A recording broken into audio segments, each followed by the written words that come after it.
And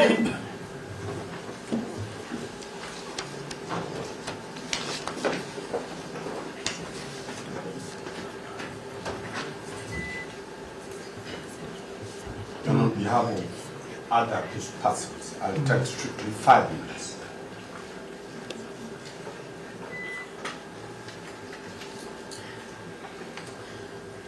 I'll not mention any law.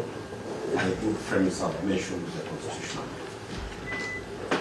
I'll only bring the context that brings them here.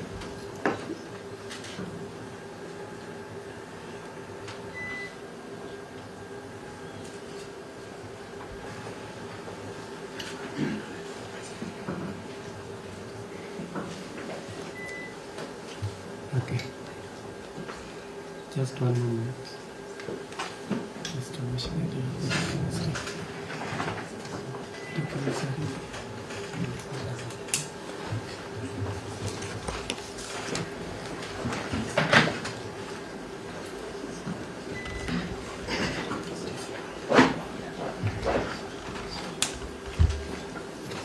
Yes, Mr. Omar. Thank you. On the very first one, I'll base all my arguments on Article 27 of the Constitution. Non-discrimination. With the following 5 points. All the 7 accused people come from one political party called ODM.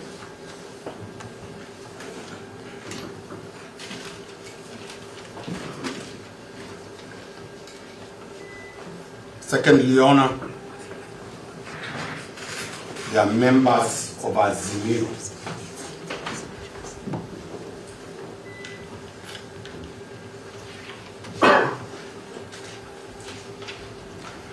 Third,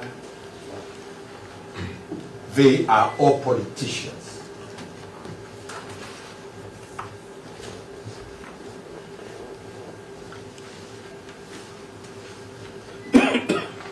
Fourth, we all come from the Luo ethnic community.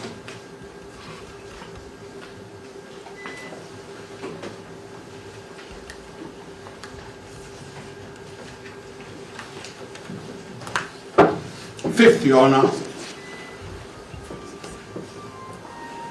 this is a proper ethnic political profiling.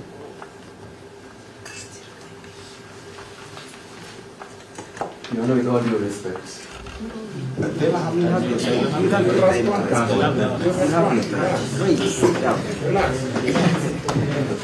I said 5 minutes, I've only 2 minutes to go.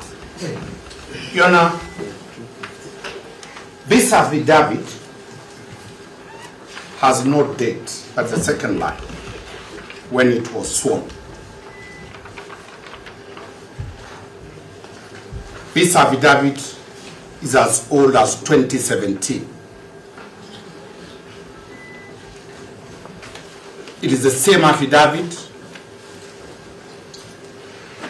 that was used to arrest the ruling class now.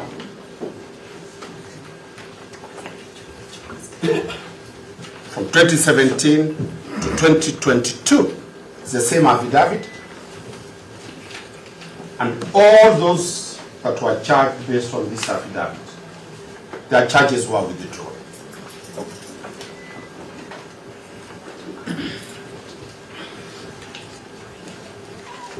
The court should take judicial notice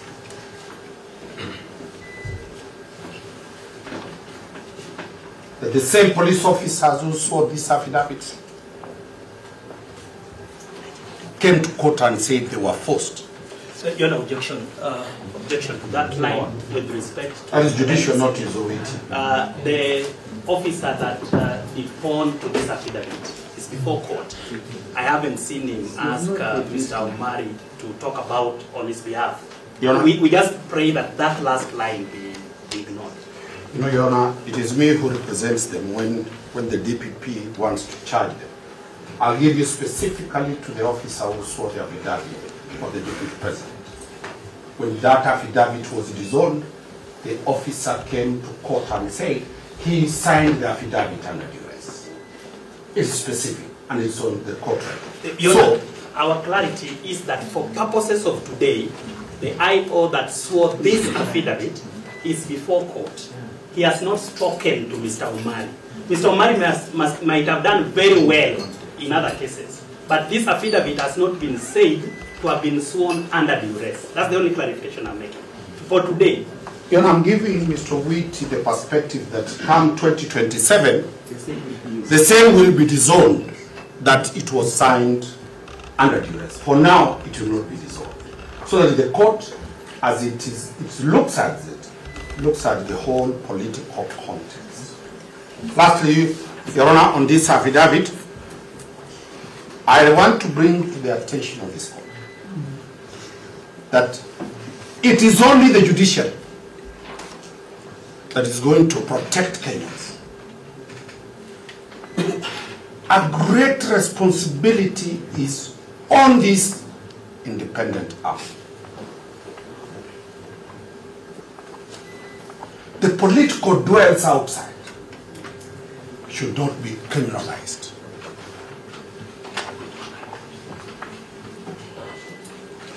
And we urge this court to see firm.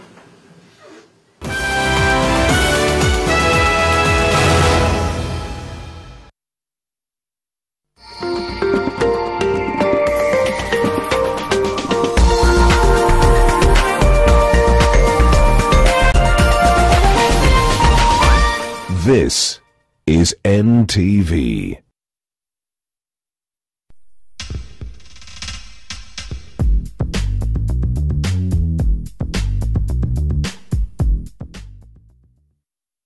Nairobi is becoming a very dangerous place.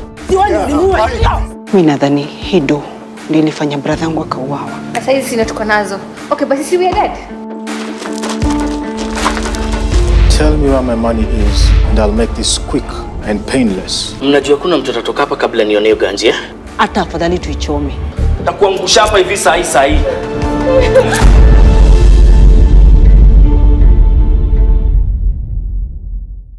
We asked the children, how many of you brushed this morning? And this little boy, his hand didn't go up. And I said, well, why didn't you brush this morning? He said, my brother was using the toothbrush. If I'd waited for him, I would have been late for school. I'm sorry, I get a bit emotional when it comes to that. To be able to change a child's life, to be able to bring back that confidence about their smile, for me, is phenomenal. Najua nyama hiyo inaonekana laini, lakini pengine si hivyo wakati unakiungulia. Unakumbuka kilichofanyika wakati uliopita? Unajijaribu mwenyewe. Nilijaribu kukujali. Acha tuone umbali utakaofika. Unaona sasa kiungulia kinakupelekaje? Ona sasa, kinakuchoma. Usiugue katika hali yoyote. Ino inafanya kazi haraka kuondoa dalili 6 za kiungulia. You do know you said all of that out loud, right? Maumivu yakizidi, pata ushauri wa daktari. I trust Sunlight 2-in-1 washing powder to give my clothes a sensational clean and an uplifting fragrance. Sunlight, more than you expect.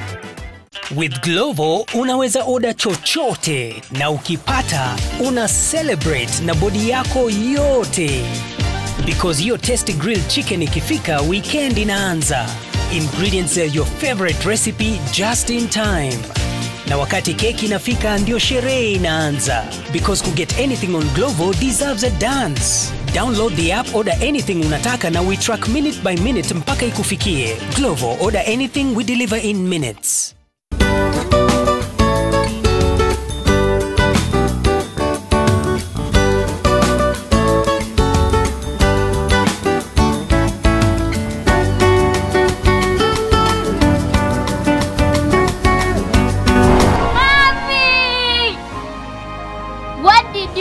In my shirt, a toss of lavender and a world of freshness. Wash your clothes with Toss Lavender to leave your clothes with a lasting, irresistible freshness.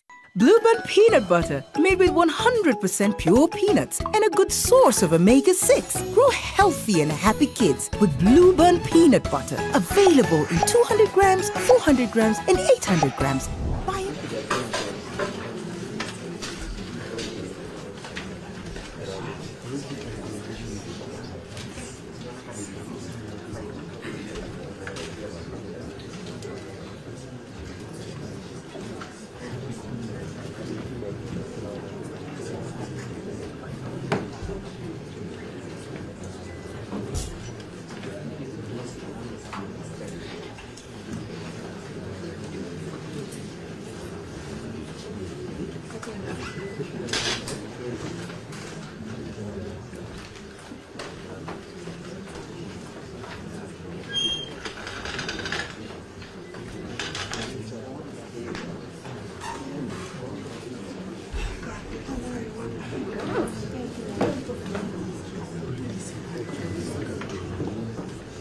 Yes,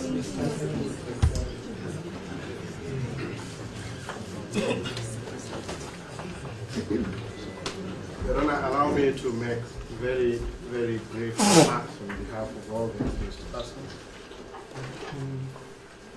Are you comfortable submitting at night? Yes, Your Honor, because I do not intend to take very long. Okay. Probably 5 minutes at most. My colleagues have already submitted on the law and what is before you. Your Honor, I want to begin by saying I do not envy the position you find yourself, and neither do I envy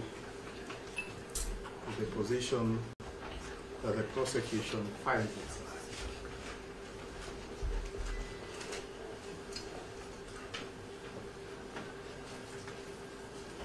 Your Honor, what you are being asked to do by the prosecution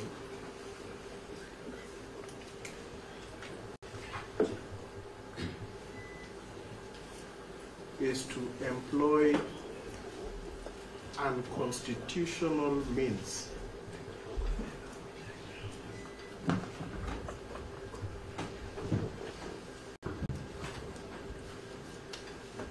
to achieve a constitutional objective.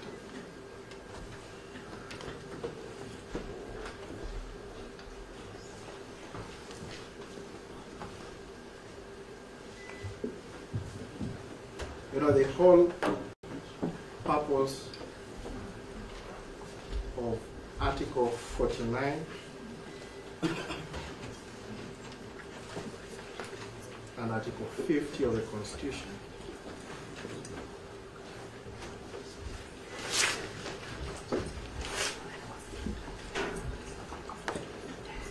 is to uphold the dignity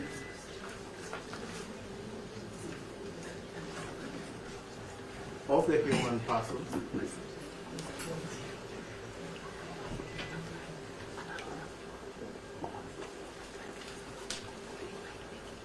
and also to uphold the dignity of this court.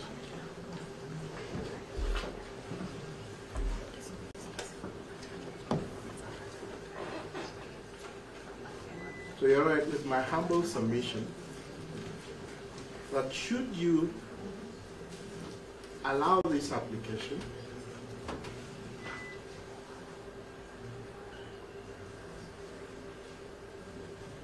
in the manner in which it has been presented,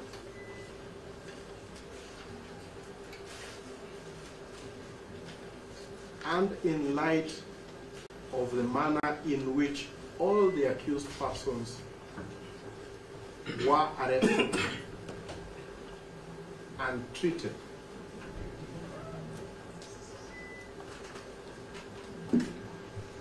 then, Your Honor, you will undermine the dignity of this court.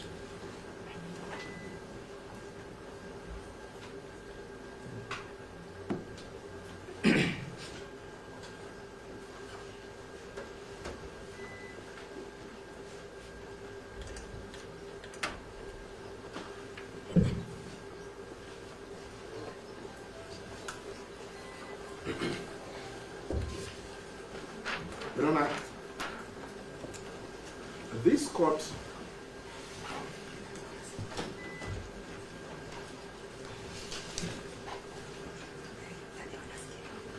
has a public duty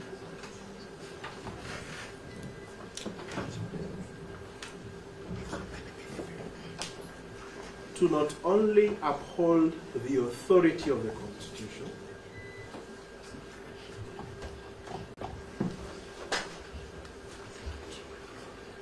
but to also give confidence to the Kenyan people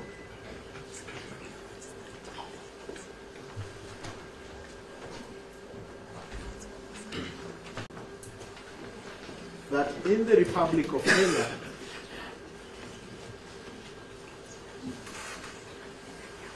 the Constitution reigns supreme.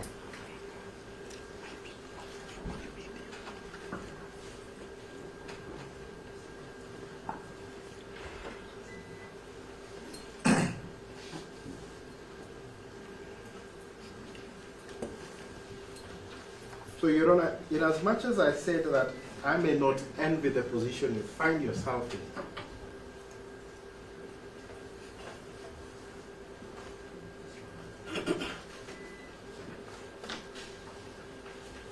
I think that what is before you is a very simple duty.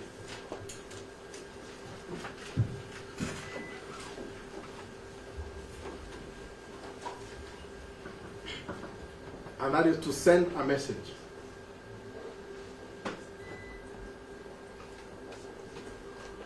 to the police, to the prosecution, and to the country at large.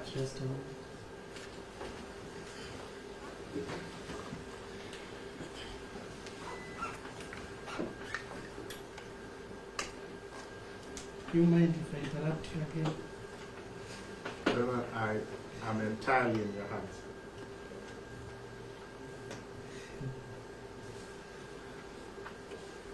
Just another 2 minutes and be done. Thank you.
Yes.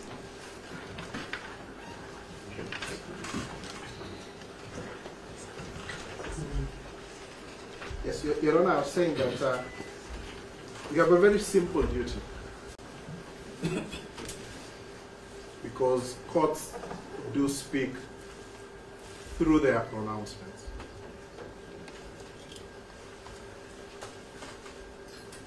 And so therefore, Your Honor, I submit that your duty is to send a message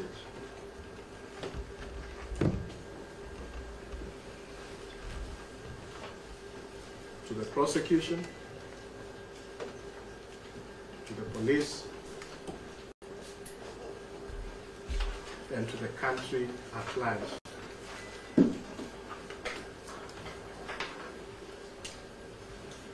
That these courts intend to remain as courts of law.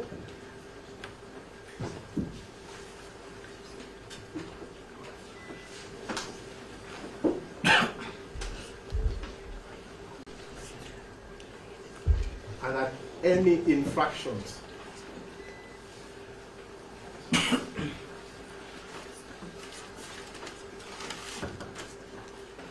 on the Constitution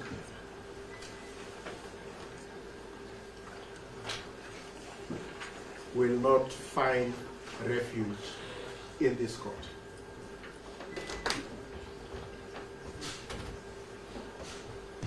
My Lord, I say this because we are witnessing a dangerous trend of suspension of the Constitution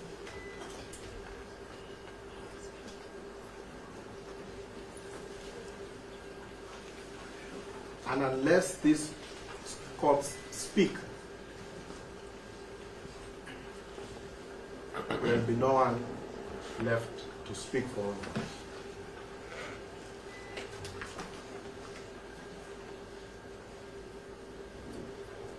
Your Honor, I kindly beseech the court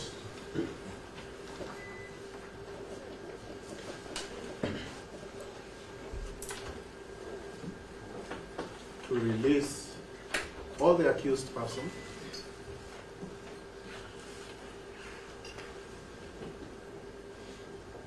and now with a bond of not less than 5,000, not more than 5,000.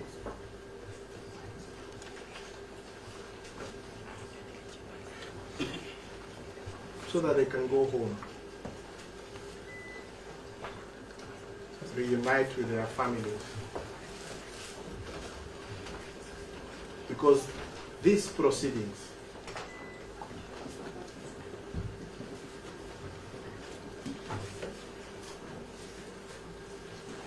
are tainted with malafide,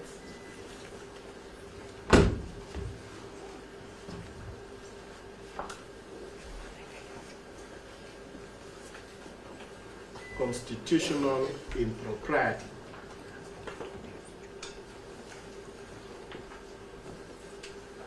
and Your Honor, it is extremely, extremely regrettable and shameful that we have to waste precious judicial time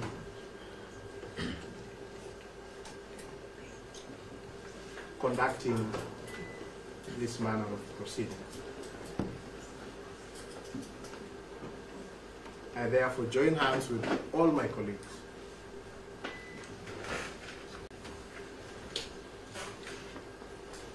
and beseech this court in the shortest time possible, Your Honor,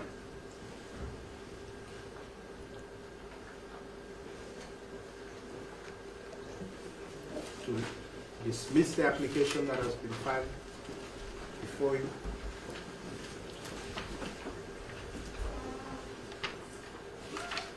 and to release and to affirm to these accused persons that their rights under the Constitution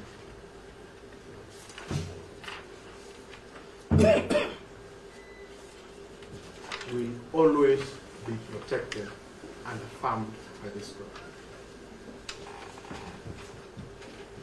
Your Honor, I thank you for giving me the leeway to address you tonight. I am not used to this. It's Daston Omari who is introducing me to this. But I do understand that these are extraordinary times. Yes. And so they do call for extraordinary measures. And Your Honor, I thank you. Your Honor, if it is not asking too much, we know it has gotten into night time. But if it is possible, Your Honor, we will be happy to have your decision now. But if it is not possible, because we understand and we've seen that you've even had to stop proceedings so that you can undertake other matters,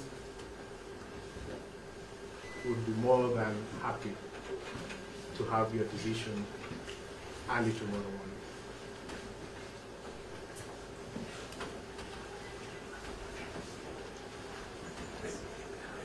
Your Honor, I am just being reminded that it would be important that they be remanded in a police station.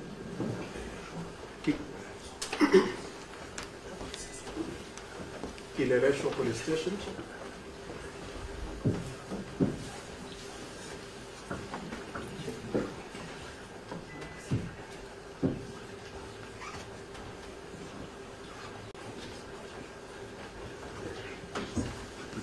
Your Honor, I'm also being informed, and this is just for purposes of saving on time, I'm also being informed that the first accused is unwell and may require medication. To that effect, Your Honor, if you are unable to render your decision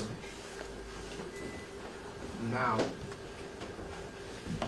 we would kindly beseech you that you make an order that he be taken to Nairobi Hospital for treatment, and that while at the police station,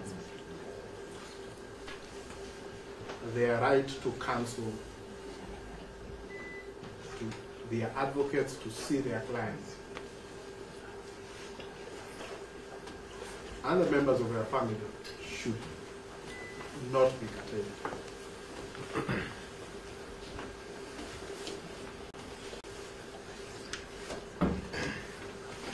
Your Honor, I thank you for that indictment.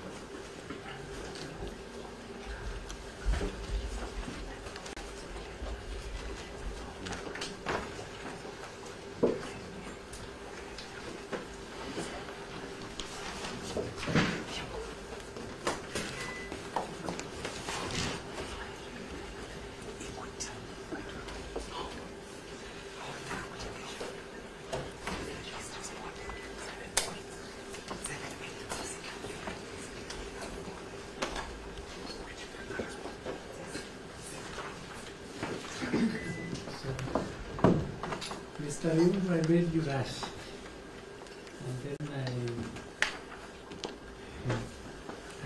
let the tap run for the defense. I am not sure I should limit you again. I can let you proceed until you finish. But just an indication, how long will you take? You know, because of the abundance of kindness that you had, we have agreed that our learned colleague, Mr. Witty, is going to respond. And he had indicated earlier 7 minutes. I think if we got additional 3 minutes of the submissions, including that have been made a president. So we remain anticipating 10 minutes to respond. Okay. Thank you, Your Honor. I will undertake to do under 10 so that I don't keep my seniors here, including my president, who today seems to have forgotten the prosecution are also his members. Having said so, Your Honor, we have listened carefully to submissions from our learned colleagues for the defense and we understand where they come from.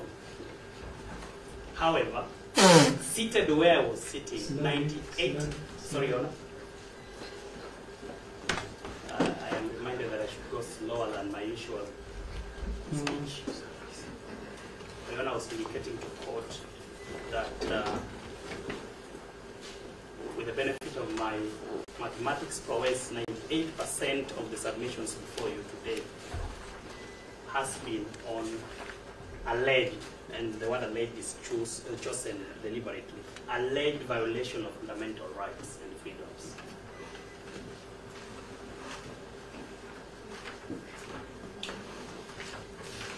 Because that is a jurisdictional issue, my submissions will start from that point.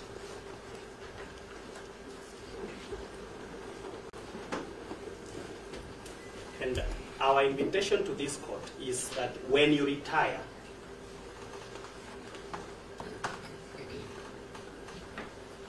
to determine the only question before you today, which is whether the respondents should be released on bail pending hearing and determination of the charges before you. That this court should be minded that whenever a court does not have jurisdiction, it must not make any more step.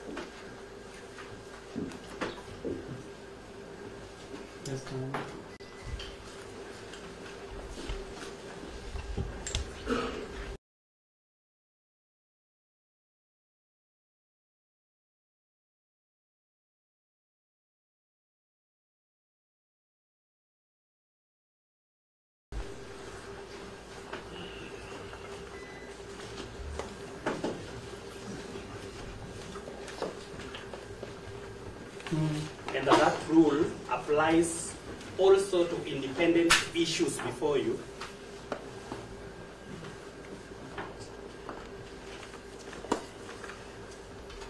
And one such issue is whether or not this honorable court can entertain,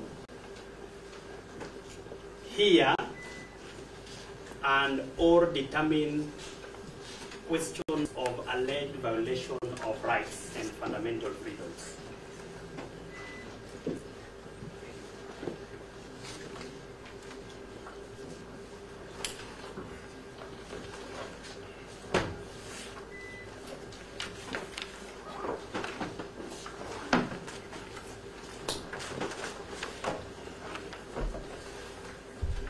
Your Honor, the jurisdiction of the magistracy, the court to which Your Honor presides, is defined and prescribed by Section 8 of the Magistrates Court Act 2015. Section 8 is your jurisdiction to the extent that you can hear and determine alleged violations of human rights.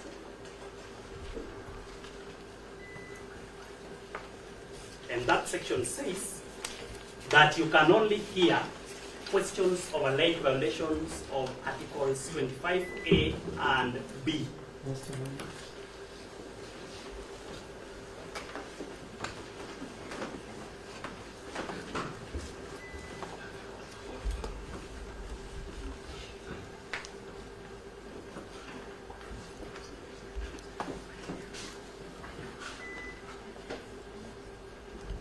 Articles 25A and B. And that means the alleged violation of the right to legal representation, the alleged violation of the right to food, the alleged violation of the right to discrimination, right against discrimination, which was raised by my learned senior Mr. Omari under Article 27. Sorry, Your Honor. I mentioned the right to food, right to freedom against discrimination under Article 27. All those fall out of your jurisdiction. And you cannot hear. In fact, in normal expectation, it would have been that the court would have stopped submissions on those points. You cannot hear and you cannot make determination around them.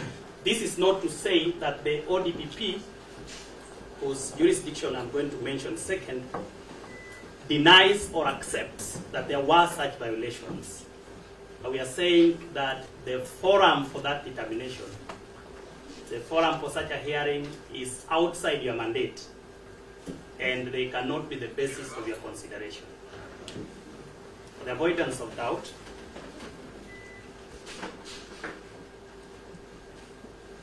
the jurisdiction to hear and determine questions of alleged violation of rights and fundamental freedoms belongs to the High Court of Kenya under Article 165(3) of the Constitution of Kenya.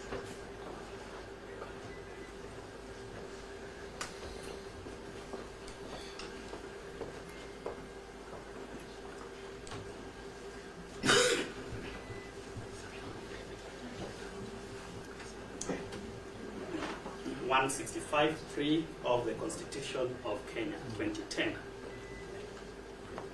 Related thereto is the jurisdiction to hear and determine any question as to whether any law,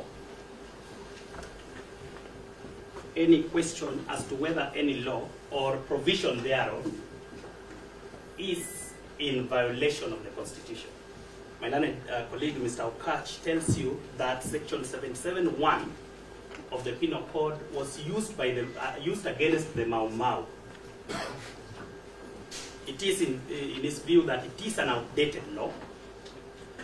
We may agree, probably. However, it still forms part of the Penal Code, Cap 63 laws of Kenya. And more importantly, you have no jurisdiction to determine constitutionality of Section 77(1) or any section of the Penal Code. And the court must down its tools on that aspect. That aspect cannot form the basis of your determination on bond.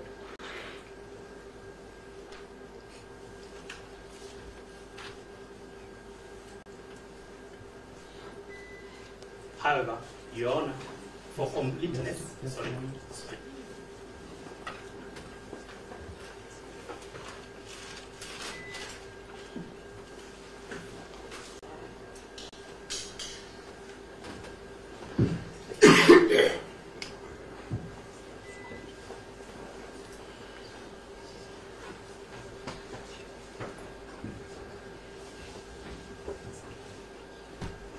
For completeness on the question of jurisdiction, if, and this is an if, even if this Honorable Court had the jurisdiction to hear questions of alleged violation of rights outside Article 25A and B,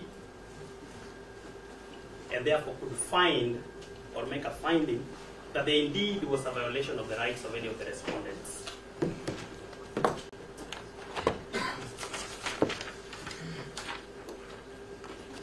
even if you could find that there indeed was a violation. Your Honor, I stress again that the prosecution is not saying there was or there wasn't, but even if you could make that determination, the Court of Appeal in Kenya, in the case of Julius Kamau Mbogwa, sorry.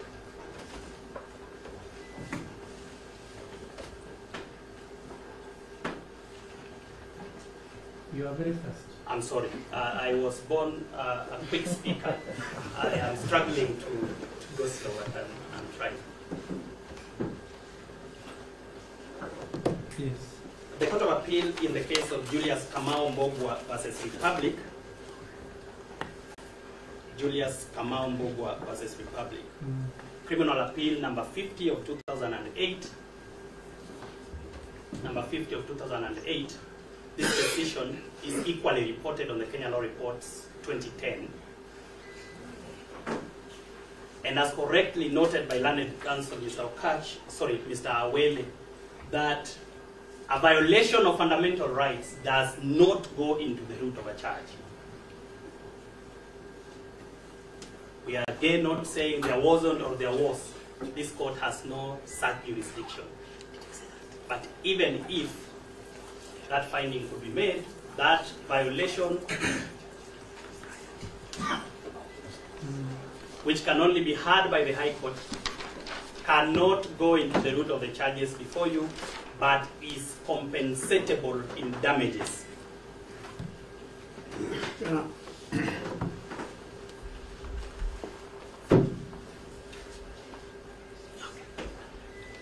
A small point of objection. Nobody raised the question of jurisdiction and determination of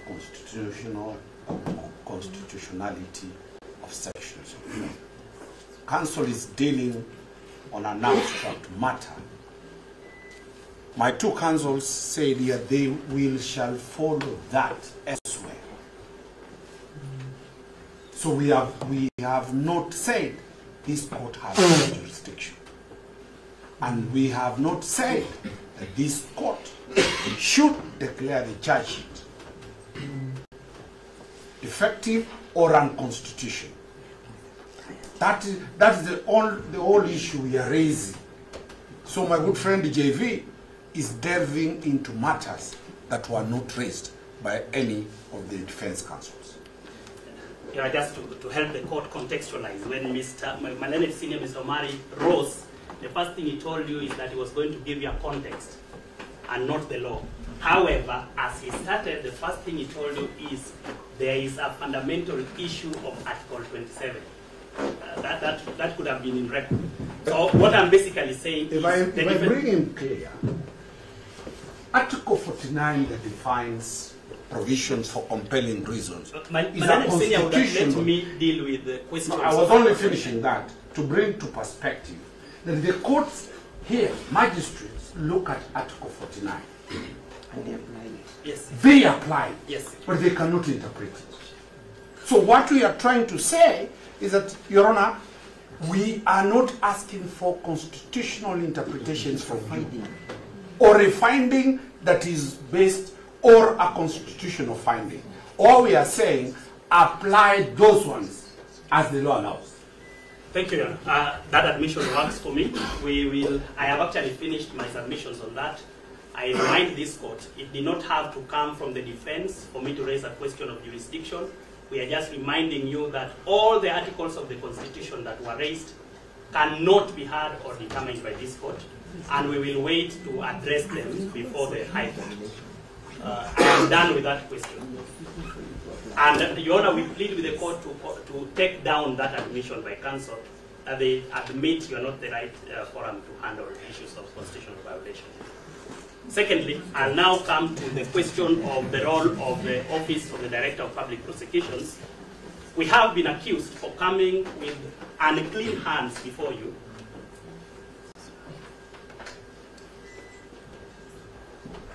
Learned Counsel Ms. Bashir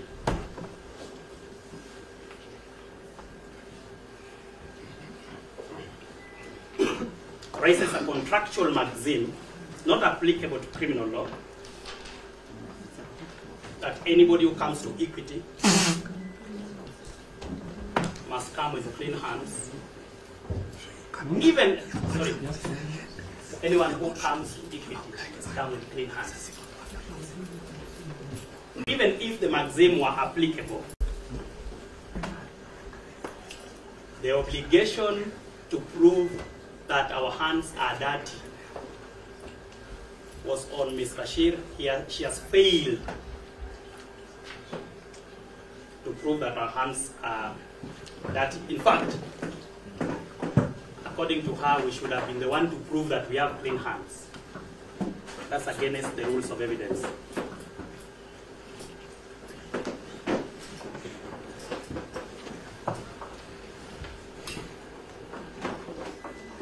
However, Your Honor, this is very critical considering the context of this case.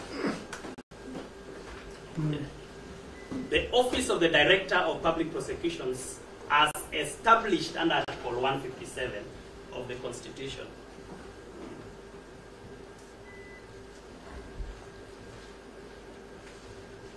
has a role that is circumscribed. That role is clearly delineated.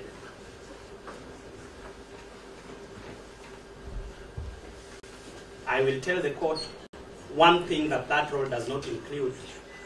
It does not include supervisory powers.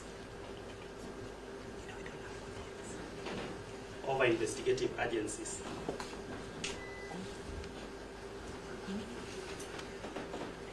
Put differently, the Office of the Director of Public Prosecutions is not an appendage, neither of the National Police Service, nor of any other agency in the Republic of Kenya. Why do we say this? Sorry, Your Honor. Questions have been raised as to the right to liberty, the arrest of the respondents. At what point do you trigger the powers of the Office of the Director of Public Prosecutions?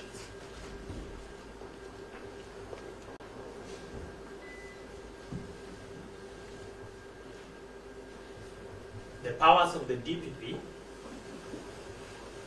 in exercising the mandate under Article 157(6)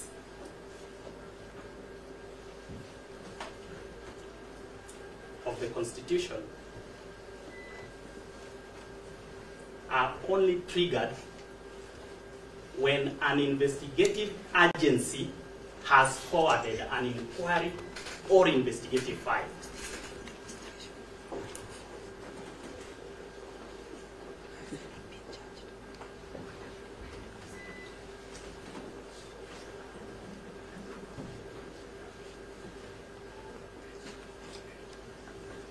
The investigative file, the subject of this matter, was forwarded to the office today, and in record time, around 4 hours, the decision to charge, which in ordinary cases is made within about 14 days. In 4 hours, we had made the decision to charge, and we are before you.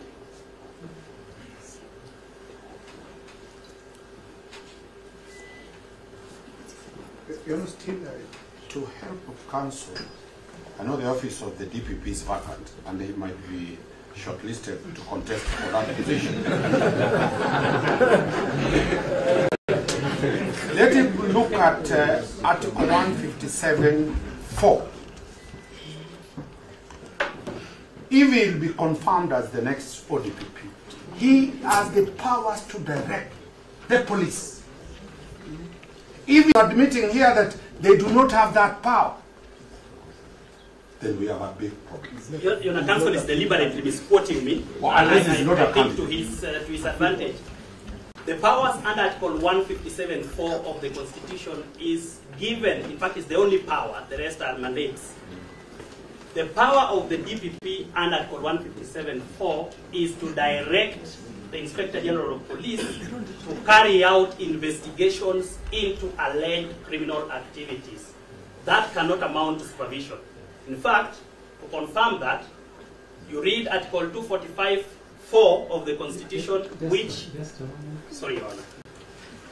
The law in me is...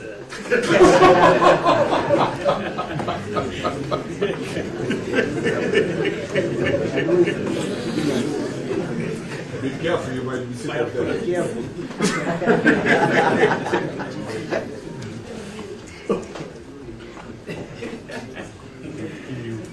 So, Your Honor, the supervision of the National Police Service is elsewhere, not with the ODPP. And like I've assured, I think this is in an assuring manner. We are not an appendage, and we are not a conveyor belt of charges. For us to come before you today,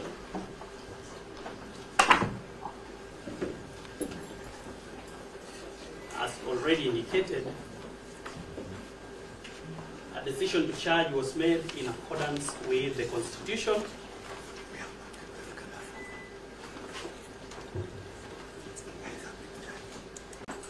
The Office of the Director of Public Prosecutions Act number 2 of 2013.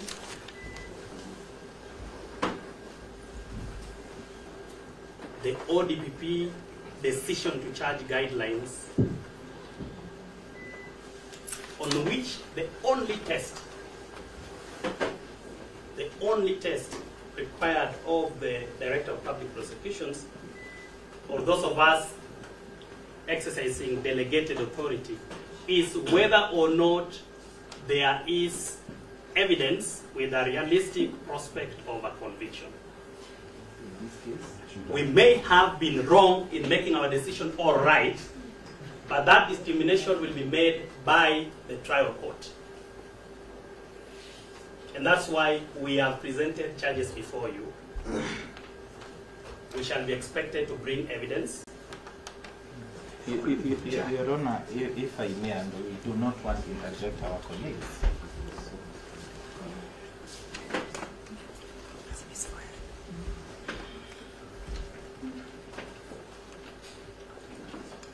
With your kind permission, Your Honor, and just to save the court's time, and my colleague comes from my region, so we want to speak a lot, but there is no question about their power or the decision to charge. We do not challenge that. That is theirs, absolutely theirs. The question that is before you is that affidavit that denies them bond.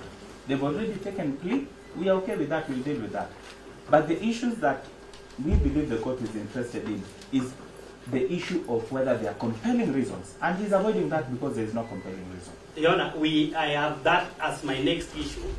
The court was here when a lot of arguments were made on why the office of the DPP has perpetuated an illegality, has violated the Constitution. We have a right to respond to that. That's actually why we are representing the ODPP here. That accusations were made against us. So just like we were very patient with the council, let them be very patient with us. It is very important to us, just like it is important to their client's case. So I plead with this court to allow me to respond to all the issues that they raised. And I'm almost done. The next point. Our next point is on the question of Article 49, on whether or not there exist compelling reasons. And Your Honor, we started with the question of jurisdiction. To guide this court with humility, that is the only question that arises for your determination. Not the 98% of the submissions from the defense.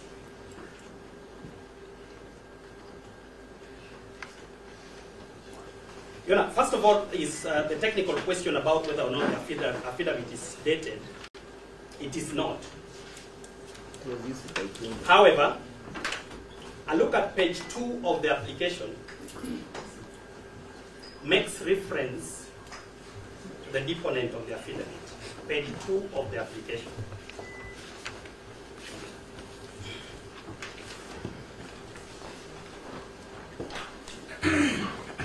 It identifies the deponent of the affidavit,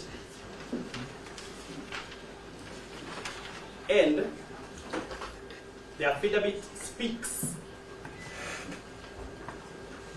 to the grounds in support of the application on the same page, page 2. Those grounds are 1 to 4 on the face of the second page.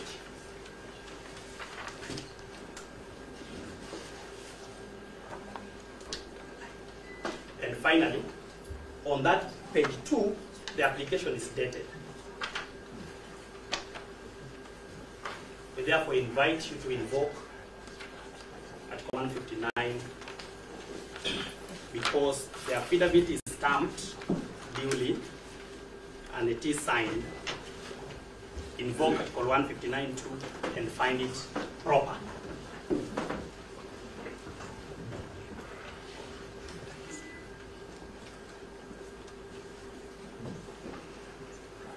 For the avoidance of doubt, no application was made to you to strike it out.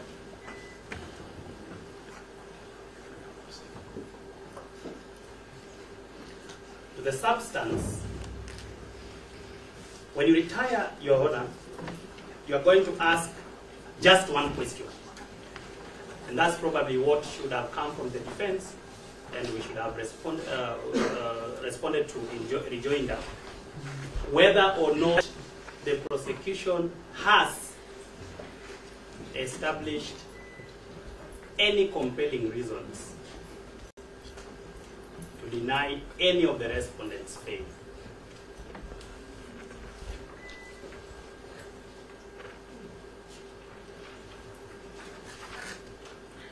I reiterate the submissions of my learned senior on the contents of the application and the affidavit.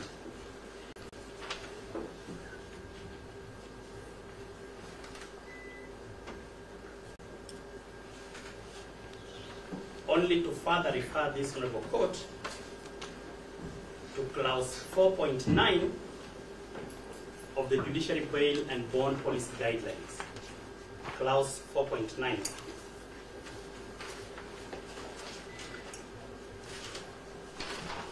And more specifically, 4.9c on character and antecedents, 4.9e on possible interference with investigations, and 4.9g on possible interference with witnesses.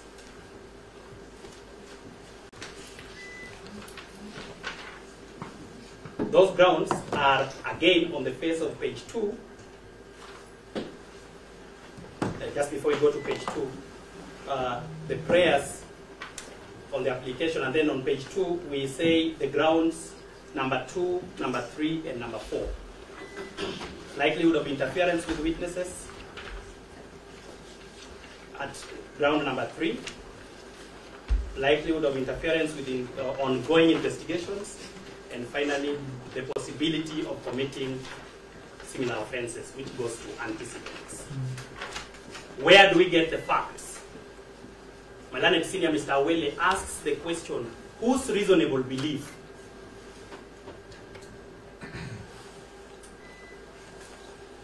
The belief is of one Corporal Geoffrey Mwangi. He identifies that belief in the affidavit, as should be done. What is the source of the belief? Your Honor, identifies. With your kind permission. Your Honor, this is usually not my ordinary playground, and Mr. Whitty knows it. But I believe the rules still apply. He is supposed to be limited to questions of law in his rejoinder. Yes. And I think it is unfair for the accused people for him to start raising or making allusions, factual allusions, that we will not have an opportunity to respond. On that basis, because I was silent, awaiting for the opportunity to raise that issue. And Mr. J.V., learned counsel for the DPP, when addressing the question of the pre-arraignment detention, he did not direct you to look at the charge sheet on the date of the arrest, which is the 18th, and the date of presentation to court, which is 20th. I thought it was important for me to point out. Yeah, maybe I can address that last. And no explanation has been offered. They never disclosed, and this is their charge sheet, unless they are denying it. That's okay. Your Honor, we'll address that last. I was concluding on the issue of whether or not there's compelling reasons. We invite you to look at a... Sorry, Your Honor. Sorry. The issue that Mr. Awele is raising. Awele. Yes. Is very critical. It is the reason that I have said I'm concluding on that issue, so that I don't go on the issues of facts. I think that was guidance. Yes. I am very well guided. And in conclusion, we invite you that when you retire and look at the matters of fact on the affidavit, vis-a-vis the prayers in the application, you find that indeed there has been established compelling reasons to deny them. There are two questions of law that are left, which I conclude with. Edwin Shisanya Amboso versus Republic is a decision of the Honorable High Court, Justice Mugambi, that you've been referred to. We have agreed, and it makes sense, that there is a distinction between the orders granted in Edwin Sishanya, which rejected an invitation to declare assemblies unconstitutional or to issue conservatory orders to that effect. The charges before you are in respect of a criminal offense defined under Section 77(1) of the Penal Code.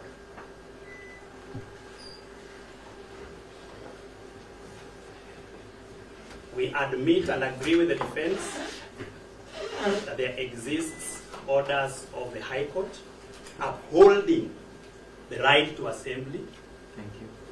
We, however, are saying that what we have brought before you is charges, alleged criminal offenses, which will be determined upon hearing.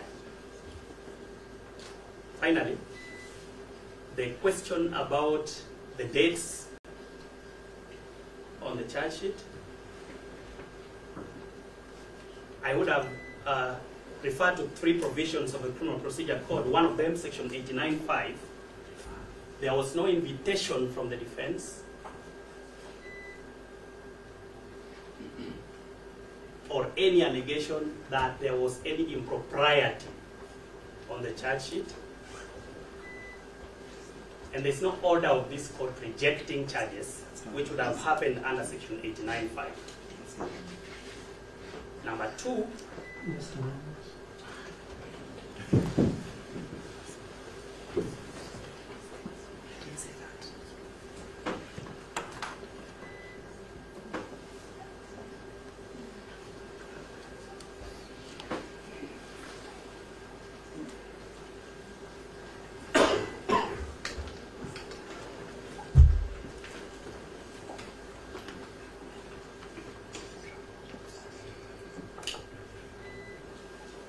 Number 2, section 382 of the Criminal Procedure Code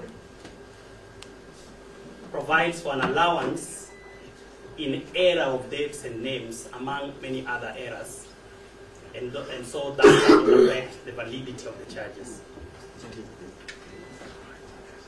Number 3 is that this court has the powers to direct suo motu or upon application by the prosecution to amend charges. That is still available. And that power and right exists all the way until before the accused is placed on his defense.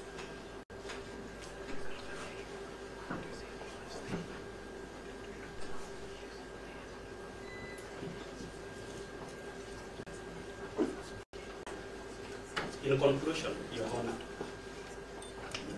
you have been invited to send a message. I'm only concerned about the message you're sending to the prosecution. We plead with you that we are not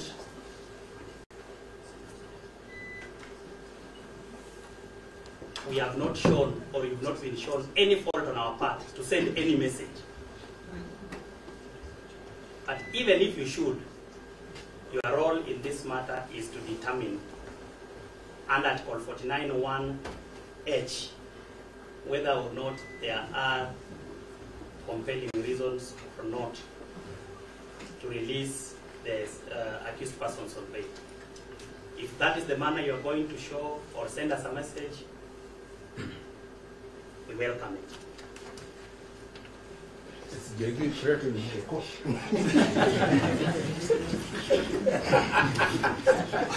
No, Your Honor, talk from it. I'm neither.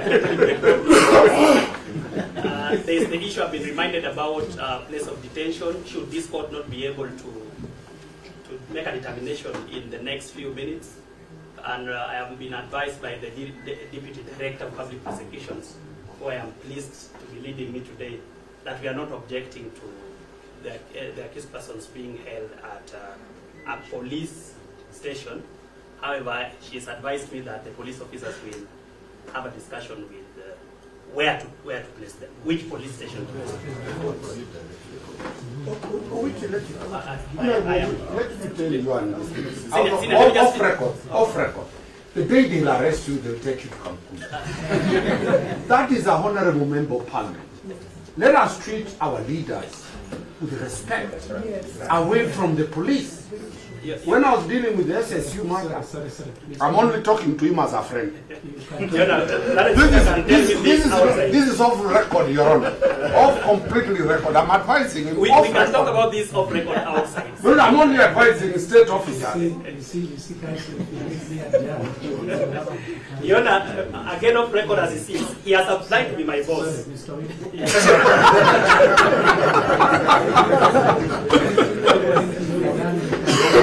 Your Honor, we are done. And I'm just reiterating that we have no objection to the accused persons being taken to a police station. And when you become my boss, we will still do this. Thank you. Your man under me will be very different. Thank you, Your Honor, for your time. Your Honor, very, very, very. I know it's completely out of order, but I couldn't fail but notice one thing which my learned good friend did mention. That ordinarily the decision to charge takes about 14 days. But they did it within a record 4 hours, which of course we commend, even though we have reason to worry about the speed at which they approved that charge. Secondly, some of the suspects who were in Mwanguru were also driven here at extremely high speeds. So that means I'm just speaking to the urgency in resolving this matter and still renewing the plea that we made before you. Understanding, Your Honor, that really you've had a long day. But if we can get a decision from you before we depart from this court, we will be greatly, greatly indebted to the court. But in the event that then at the earliest, Your Honor, I just thought that a good gesture such as this of approving charges within 4 hours should be met with an equally good gesture of this matter being determined within the shortest time possible. So, Your Honor, but I leave it entirely up to you. I just wanted to point that, and I'm sorry because I know this is out of hand. But you know, there's only one more aspect that I'll address you on, the question of the phone belonging to the first accused person. Yes, sir. Now, please. I start sharing another application. We'll address you on the day when you come in the next 30 minutes to deliver the ruling.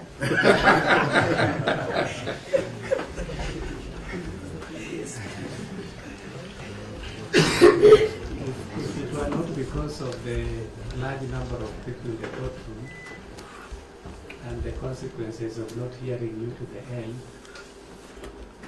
we would not have gone up to this one.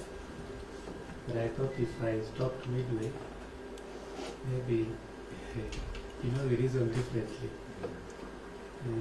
Some of us would have started making noise.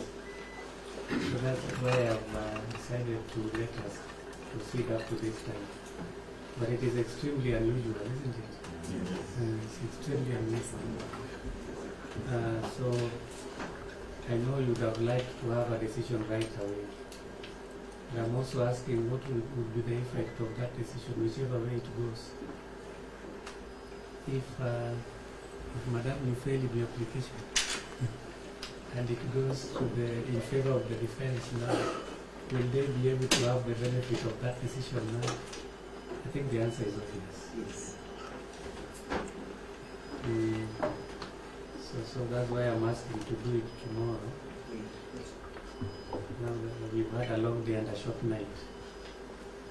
By the time we get to our homes, it will be past 10 p.m. So that means the earliest I can start writing the decision is tomorrow morning. Because even after we finish, I still have something to sign, isn't it? Many documents still to sign. So let me put that in writing.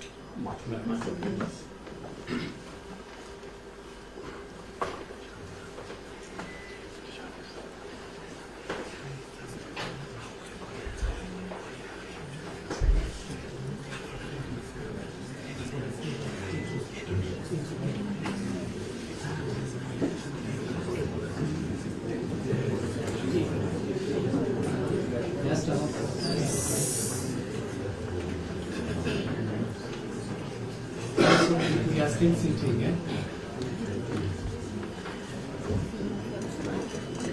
I don't know why we are going that way.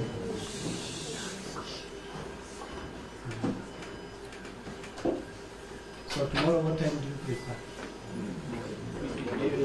I don't know whether it's possible to have it at around 9. What time?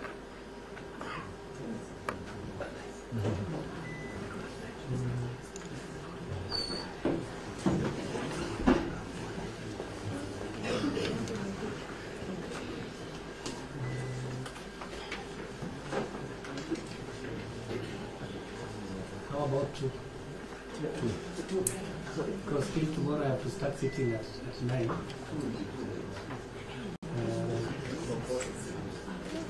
Your Honor, first we really appreciate and we know that this is purely your decision. But we really want to plead with the court in light of the circumstances of this matter. An earlier decision is one that we would really plead with the court. So if we can get a decision at around, we know that we are really pressing the court. We are pleading with the court for leniency on this matter, and just in light of the circumstances, the fact that, Your Honor, we are here at this hour speaks to the uniqueness of the matter that is before you. The earlier we can get that determination, the better for all of us. Some of these aspects, of course, I do not wish to repeat what has been said by the learned colleagues. But the earlier we can get a determination so that we know whether the suffering ends or it continues, it makes it easier for everyone to know how they manage their affairs. Yes, I get your point, so I'll try and have the ruling ready by 9 a.m. I realize I cannot carry the file home because you never know what might happen in the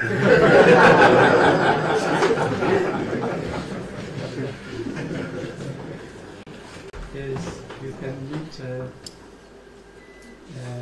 even a bad group, so it is safe to let it remain here. So the first accused will be escorted to hospital for medical attention. Thank you. And the accused persons will be remanded at police station. Which one did you say? Relation.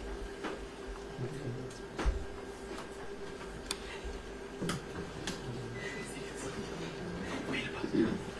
Is that where they came from? No, they came from Wanguru. Others came from Wanguru. Wanguru is very far. Can't go back there. You might even find now there are no vehicles taking them there.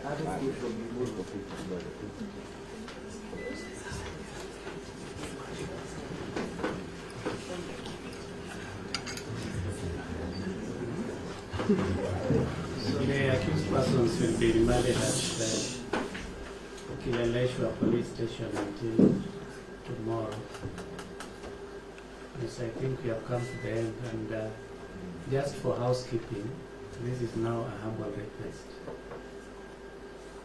It is at night, and I know definitely each one of us will have to walk out. So I just request as you walk out, just try to do it as peacefully as you can. Because you know the accused persons will be here tomorrow, and interacting with them at this hour may delay your exit. They know you have to leave, regardless of your relationships. So that's that you just take your time and exit peacefully. You will find them here tomorrow at night. Most of them.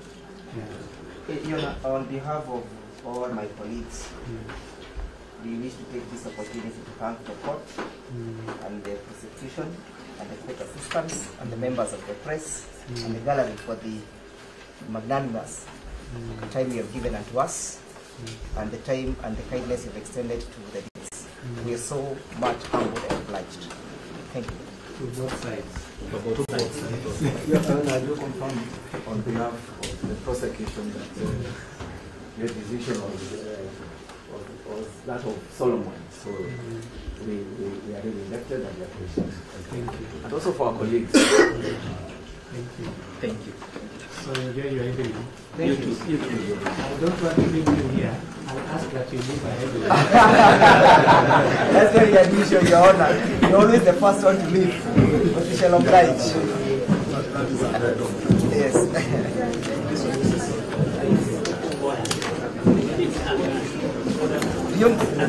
Nimekuletea ndevu bwana. Ini anan.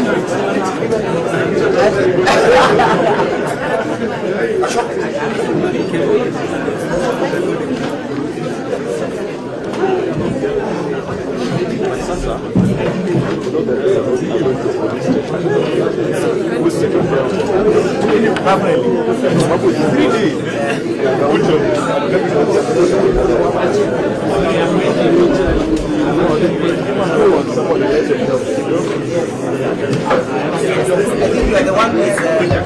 You are the one who has the contact with the principals.